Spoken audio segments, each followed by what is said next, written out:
cerca de 71% da superfície terrestre é coberta por água em estado líquido, mas apenas 0,8% desse total corresponde à água disponível para o consumo. O Brasil é um dos 6 países que detém 50% de todas as reservas de água fresca do mundo, e mais de 80% da disponibilidade hídrica do país está na região amazônica. Mas até que ponto conhecemos nossos recursos hídricos? O uso de novas técnicas, como as simulações e o sensoriamento remoto, auxilia em pesquisas com o objetivo de propor avanços tecnológicos, econômicos e sustentáveis dos recursos hídricos nacionais e internacionais. Toda água é vida, toda água é importante, toda ela. Toda a natureza, e nós dependemos dela, a água é absolutamente indispensável, né? A gente pode ficar, acho, vários dias sem comer, mas sem beber água, acho que não, né? Da água o ser humano depende, né, para poder tirar seus alimentos, poder tomar banho, né? Enfim, a água é fundamental para a sobrevivência do planeta. Acredito que o principal problema seja a falta de cuidado que nós mesmos temos com a água. Porque uma vez que os recursos hídricos acabarem de vez, a vida eu acho que é extinta, né? Os nossos rios estão secando, as nossas vertentes estão se acabando. Eu tenho assim uma origem rural, no interior, eu sinto aquele riachinho que eu conhecia tempo de guri, não existe mais. O povo está acostumado com abundância, principalmente aqui no Brasil. Então é muito desperdício de água. É o consumo pela agricultura e, consequentemente, a contaminação. Tem que pensar no modelo, né, da distribuição da própria água, né, que hoje são as grandes empresas que utilizam a maior parte dos recursos e também o agronegócio, né. Eu acho que a base para poder ter uma preservação maior desse bem seria, enfim, conscientizar mais as pessoas do quão importante é manter isso. Porque não só o desperdício diário, mas também a poluição contribui muito para que os lençóis freáticos, esse monte de coisa fique poluído e não tenha mais água, né? Com planejamento dos órgãos públicos, né? Por exemplo, algum projeto de pesquisa dentro da própria universidade, dentro de alguns departamentos de tecnologia, por exemplo, um departamento de engenharia, poderia criar soluções e projetos. Os meios políticos, federal, estadual, municipal, tinham que se preocupar o foco na água, porque é o futuro, a água que é vida. O Pesquisa em Pauta de hoje apresenta uma entrevista com o professor do Instituto de Pesquisas Hidráulicas da URGS, Rodrigo Calduro Dias de Paiva, ganhador do Prêmio CAPES de Tese de 2014. Ele desenvolve pesquisas sobre os recursos hídricos da Bacia Amazônica, utilizando modelagem hidrodinâmica, assimilação de dados, sensoriamento remoto e simulações numéricas. Além disso, atuou na missão SWOT, das agências espaciais NASA e CNS, na criação de um satélite para o monitoramento de corpos d'água. Confira agora a nossa entrevista. Então, Rodrigo Paiva, em primeiro lugar, eu gostaria de te agradecer por tu ter aceitado nos conceder essa entrevista para o nosso programa Pesquisa em Pauta. Em primeiro lugar, eu queria te perguntar como é que se deu a tua formação acadêmica e como é que foram as tuas experiências também fora do Brasil. Eu comecei estudando Engenharia Civil na Universidade Federal de Santa Maria, né? E depois disso eu vim para Porto Alegre fazer um mestrado na área de Hidrologia e Recursos Hídricos no Instituto de Pesquisas Hidráulicas aqui da URGS. No doutorado, continuei na mesma linha, mas fazendo uma tese em cotutela entre a URGS e a Universidade de Toulouse, na França, né? Depois disso eu passei um tempo envolvido trabalhando como pesquisador e recentemente, esse ano, eu voltei à URGS agora como professor universitário. Comentou que o teu cerne da tua pesquisa é recursos hídricos, né? Sim. Qual a importância de se pesquisar sobre isso e como é que tu especificamente desenvolveu o interesse de pesquisar sobre essa área? Em primeiro lugar, porque a água é um recurso natural mais importante para a sociedade, né? A gente usa a água tanto para o nosso consumo, para a produção de alimentos, produção de energia elétrica, navegação, agricultura, né? Só que esse recurso ele não é infinito, ele é um recurso limitado, né? Então é importante conhecer onde temos mais água, onde temos menos, quando, né? quando ocorrem secas, quando não ocorrem, para saber gerir esse recurso e usar da melhor forma possível. E, por um outro lado, a sociedade também sofre problemas de ordem hídrica, né? Por exemplo, cheias, né, secas, né? É importante prever quanto de água temos disponível, é importante também prever esses desastres naturais de ordem hídrica. Quais são os recursos e as metodologias utilizadas para se pesquisar sobre recursos hídricos? Essa é uma área muito inter e multidisciplinar, né? Se utilizam conhecimentos básicos de matemática, física, estatística, né? Recursos de simulação de computador, observações, né? Diversos profissionais atuam nessa área, né? Desde engenheiros, geógrafos, biólogos, né? Então é muito amplo, né? E na pesquisa, cada pesquisador atua em um determinado nicho, né? Mais especificamente nas minhas pesquisas, ou no grupo que eu participo, no IPH, a gente utiliza muito ferramentas de simulação por computador para simular comportamento de bacias hidrográficas, né? E observação de processos hidrológicos utilizando satélites, né? Utilizando sensoriamento remoto. O que exatamente é o sensoriamento remoto, então? Tá, então vou tentar explicar essas duas técnicas, né? Então a simulação, que foi especificamente no meu trabalho, foi uma das coisas muito utilizadas, né? A simulação hidrológica é basicamente a gente pegar todo o conhecimento teórico que a gente tem sobre o fluxo da água no solo, nos rios, nos lagos, a precipitação, traduzir isso em termos de um programa de computador que vai simular todo o comportamento de uma bacia hidrográfica, como a bacia amazônica, né, que é a bacia que eu estudei. Só que esses modelos não são perfeitos, né, então eles precisam de informações complementares para melhorá-los, né. E aí vem o sensoriamento remoto. O que é o sensoriamento remoto?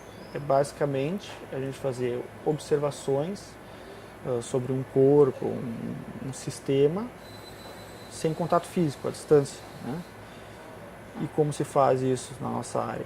A gente coloca sensores em satélites que orbitam a Terra, né? E esses sensores vão conseguir inferir propriedades, como por exemplo, como estão as nuvens, aí poder saber qual que é a taxa de chuvas, ou por exemplo, qual que é o nível da água no rio, né?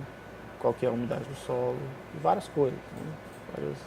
E a grande vantagem desse tipo de técnica é que ela permite um monitoramento no tempo, no espaço, muito mais abrangente do que medições em loco.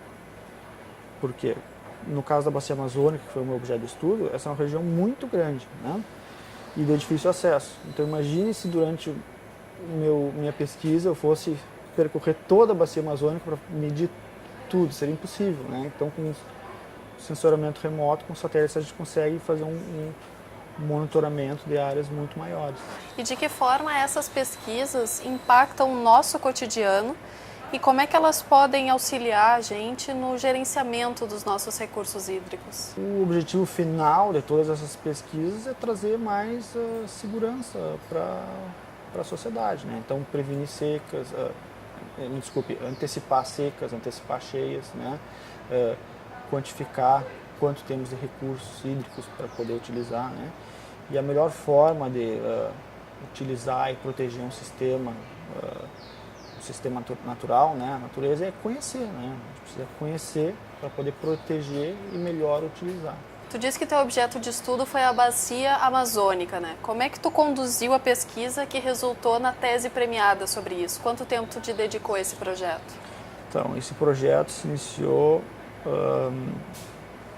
um projeto desenvolvido no Instituto de Pesquisas Hidráulicas, financiado pela FINEP e com participação da Agência Nacional das Águas, onde o objetivo era justamente desenvolver conhecimentos e bases técnicas sobre a hidrologia da bacia amazônica, né? Eu comecei isso ainda durante o meu mestrado, né? A gente começou desenvolvendo ferramentas de simulação computacional para entender a hidrologia da bacia amazônica e prever o funcionamento, né, as secas e as cheias da bacia amazônica. E durante o meu doutorado a gente interagiu com os pesquisadores da França, do Instituto de Pesquisa para o Desenvolvimento, que trabalham em Toulouse, né? E houve interesse então que a gente fizesse o doutorado metade em Porto Alegre e metade em Toulouse, né? E lá eu tive a oportunidade de entrar em contato com todo esse mundo do monitoramento hidrológico com satélites, com o sensoriamento remoto, né? Então a pesquisa ela teve uma parte de desenvolvimento de técnicas, né? Tanto simulação de processos quanto monitoramento, e também teve uma parte de usar essas técnicas para entender, né, o funcionamento da bacia amazônica, né? E desenvolver um protótipo de como prever para o futuro, né, o que aconteceria, né? Quanto seria a vazão num determinado rio daqui a uma semana, ou 2 semanas, ou um mês, né? Vai ser uma vazão muito alta, uma cheia, vai ser uma seca. Isso é tudo feito utilizando o computador? Sim. Então, o nosso trabalho é feito basicamente, a maior parte no escritório, né? Fazendo análises. Tu chegou a visitar a bacia? Sim, fizemos algumas, na verdade, umas 3 ou 4 visitas, né, em diferentes regiões da bacia para checar nossos dados, conhecer, né. E o que significou para ti ganhar o prêmio CAPES de teses? O que significou para ti e para a tua pesquisa também, é claro? Foi eu fiquei muito feliz, né, um reconhecimento muito importante, né, porque esse tipo de trabalho é muito longo, né, então depois de tanto tempo, tu me perguntou quanto tempo eu demorei nisso, né? Foram, sei lá, 4 ou 5 anos trabalhando só nisso, né? E continuo trabalhando na mesma linha. E então ter um reconhecimento é uma coisa muito importante, né? Isso é importante eu dizer que eu dividi isso com todos os colegas, né? O orientador, o Walter Colichon, o Maripol, colegas do Instituto de Pesquisas Hidráulicas, né? E isso mostra que a gente está no caminho certo, que a gente deve continuar trabalhando da forma que a gente vem trabalhando, na mesma linha de pesquisa. Recentemente, tu também atuou em uma missão das agências espaciais NASA e CNES. Qual é que era o objetivo dessa missão e como é que foi essa experiência fora do Brasil? Então, depois que eu terminei o doutorado, eu apliquei para uma posição de pesquisa na Universidade Ohio State University, Universidade do Ohio, para trabalhar justamente nesse projeto, né? Então, esse projeto visa o desenvolvimento de um satélite que se chama SWOT, que visa o monitoramento detalhado de corpos d'água continentais, como rios, lagos, áreas alagadas, como a Amazônia, e dos oceanos também, né? E um monitoramento muito mais detalhado do que se tem nos dias de hoje, né? E a minha parte, né, a parte que eu estive envolvido foi desenvolver métodos, né, algoritmos, para transformar os dados desse satélite em informação relevante para a hidrologia, como por exemplo a vazão dos rios, né, o fluxo d'água nos rios. Quanto tempo tu ficou lá? Eu fiquei 1 ano trabalhando nisso, né? Foi uma experiência muito interessante, né? Porque possibilitou conhecer muitas pesquisadoras importantes, né, nessa área, né? Interagir com diferentes pessoas, né? Conhecer outras técnicas, outros assuntos, né? E abrir uma nova frente de pesquisa, né? Que eu pretendo continuar. Justamente sobre isso que eu vou te perguntar, sobre o futuro.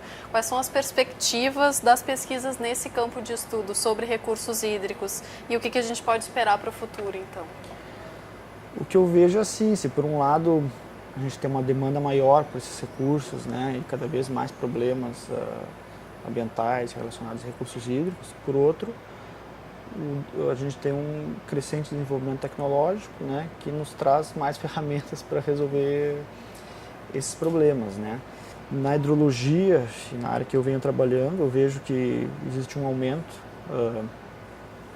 na quantidade de dados disponíveis, como por exemplo os dados oriundos de satélites, né, e a gente vai precisar cada vez mais ter novas formas de interpretar esses dados para cada vez mais gerar melhores conhecimentos sobre o ciclo da água, né, na natureza, e poder cada vez mais usar esses recursos de forma adequada. E a URGS? Como é que a URGS está em relação a esse tipo de pesquisa? Qual que é o futuro? O URGS tem um papel importante, né? Na URGS a gente tem um Instituto de Pesquisas Hidráulicas, que é um local, um instituto que se dedica ao estudo da água em todos os seus aspectos, né? Desde a hidrologia, tratamento de água, esgotos, projetos de engenharia, de estruturas hidráulicas, como barragens, etc., né? E o IPH tem tido um papel importante, né, de destaque nacional e internacional nessas pesquisas, né? E eu agora, começando como professor nessa instituição, pretendo dar continuidade a todas as pesquisas aqui na URGS. Então, Rodrigo Paiva, muito obrigada pela tua participação. A gente agradece a entrevista. Obrigado.